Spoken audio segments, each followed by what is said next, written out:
जय माताजी दोस्तों, स्वागत है तमारू कीकू रेसिपी में। तो आज आपणे एकदम सरस एवा पकोड़ा बनावीशुं। तो पकोड़ा बनावा माटे आपणे बटेटाने बाफी लीधा छे। आपणे 500 ग्राम जेटला बटेटा लीधा छे। तो बटेटाने बाफी अने ठंडा करी लीधा छे। तो हवे आपणे छाल काढी लईशुं। जो तमने मारी रेसिपी पसंद आवे तो मारी चेनल ने सब्सक्राइब करीने बेल आइकन जरूरथी दबावजो, एटले रोजे नवी नवी रेसिपी जोवा मळे। तो आवी रीते आपणे बधा बटेटामांथी छाल काढी लईशुं। तो बटेटामांथी छाल काढी लीधी छे। हवे आपणे आवी रीते हाथनी मददथी थोड़ा मेश करी लईशुं बटेटाने।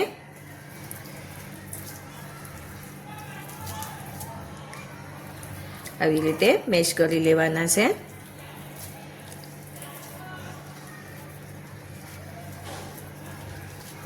तो जोई शको छो आपणे बटेटाने मेश करी लीधा छे। तो हवे आपणे मसालो बनावी लईशुं। तो मसालो बनाववा माटे आपणे 1 चमची जेटલું तेल लई लईशुं। तेलने गरम करी लेवानुं छे। तेल गरम थाय एटले आपणे अर्धी चमची जेटली राई लईशुं। राई फूटवा मांडी छे। हवे आपणे अर्धी चमची जेटલું जीરું लईशुं। हवे आपणे 1 चमची जेटली हींग लईशुं। झीणा समारेला मरचा लीधेला छे, લીલા મરચા એ લઈ લઈશું। હલાવી લઈશું બરાબર। આદુ ને લસણ લીધા છે વાટેલા, એ લઈ લઈશું।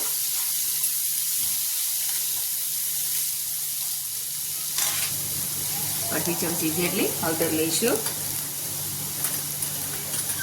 અને અડધી ચમચી જેટલું ધાણા જીરું લઈશું। સ્વાદ પ્રમાણે મીઠું લઈશું। બધું બરાબર મિક્સ કરી લઈશું।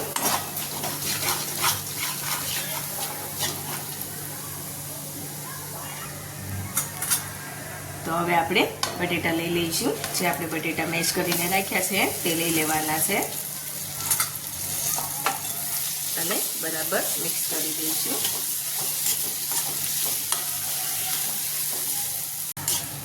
આવી રીતે બરાબર મિક્સ કરી લેવાનું છે।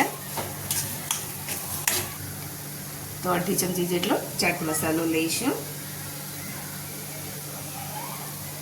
अने अडधुं લીંબુ નીચોવી દેવાનું છે।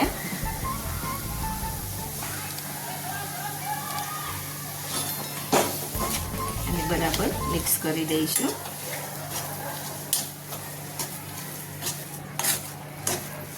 તો જોઈ શકો છો એકદમ સરસ એવો આપણો મસાલો તૈયાર થઈ ગયો છે। હવે આપણે કોથમીરના પાન લીધેલા છે। કોથમીરના પાન લઈ અને બરાબર મિક્સ કરી દઈશું। તો આપણો મસાલો તૈયાર થઈ ગયો છે। હવે આપણે ગેસની ફ્લેમ બંધ કરી દઈશું। તો હવે આપણે પકોડા માટેનું બેટર બનાવવાનું છે। તો તેના માટે 1 કપ જેટલો ચણાનો લોટ લીધેલો છે અને ચણાના લોટને આપણે ચાળીને લીધો છે। ચણાના લોટને આપણે ચાળીને લેવાનો છે। હવે આપણે સ્વાદ પ્રમાણે મીઠું લઈશું અને 1 ચપટી જેટલી હળદર લઈશું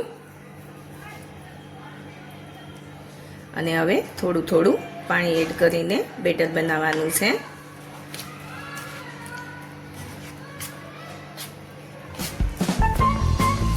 થોડું થોડું પાણી લેતા જઈશું। એકસાથે પાણી નહીં લઈએ નહીતર ગાંઠા પડી જશે।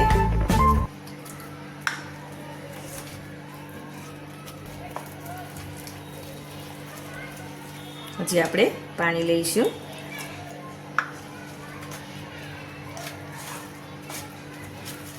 આવી રીતે બેટર બનાવી લેવાનું છે। ગાંઠા ન પડે એ વાતનું ધ્યાન રાખવાનું છે।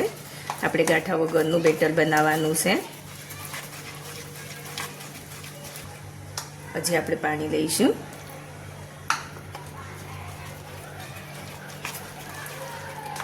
एक कप पानी આપણે લીધું છે અને હજી જરૂર પડશે તો આપણે થોડું પાણી લઈશું।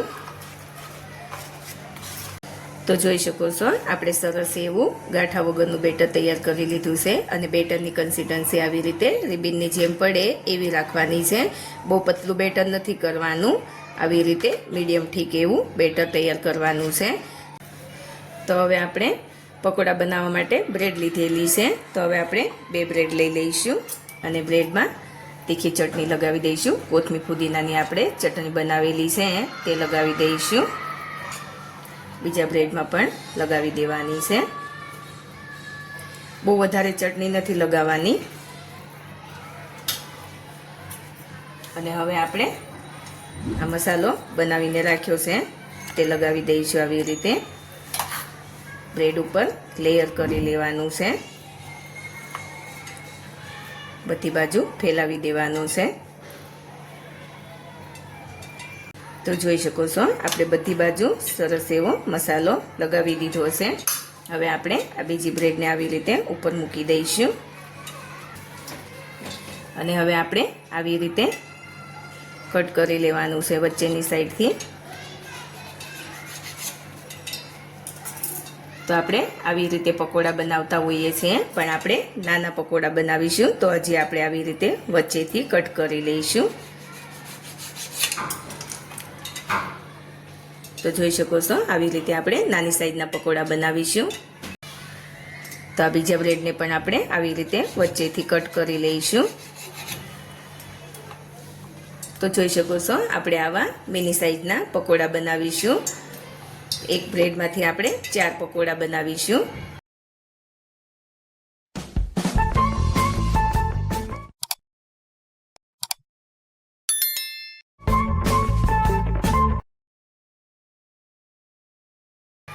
તો જોઈ શકો છો આવી રીતે આપણે બધા જ પકોડાને તૈયાર કરી લીધા છે. હવે આપણે પકોડાને તળવાના છે.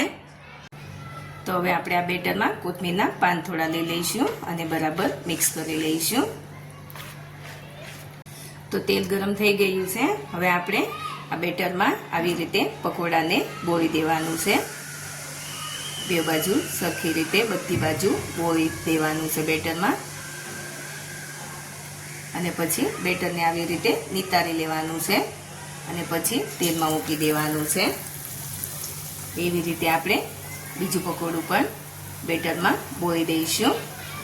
આવી રીતે બેટરમાં બોળી અને બેટર નિતારી લેવાનું છે અને મૂકી દઈશું કઢાઈમાં. ગેસની ફ્લેમ મીડિયમ રાખવાની છે.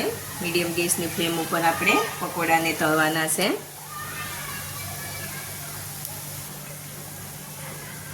તો હવે આપણે પકોડાને ફેરવી લઈશું.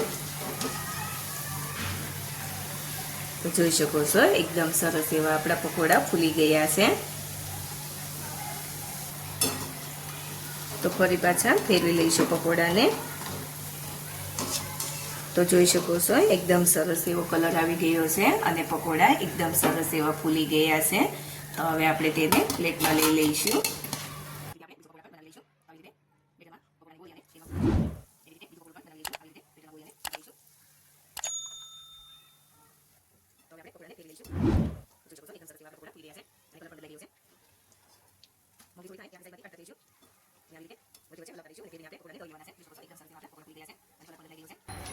તો સરસ એવા આપણા પકોડા તળાઈ ગયા છે. આપણે તેને પ્લેટમાં લઈ લઈશું.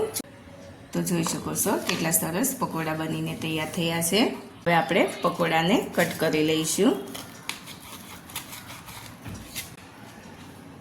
તો જોઈ શકો છો અંદરથી પણ સરસ એવા લેયર દેખાઈ રહ્યા છે. એકદમ સરસ એવા પકોડા બનીને તૈયાર થયા છે.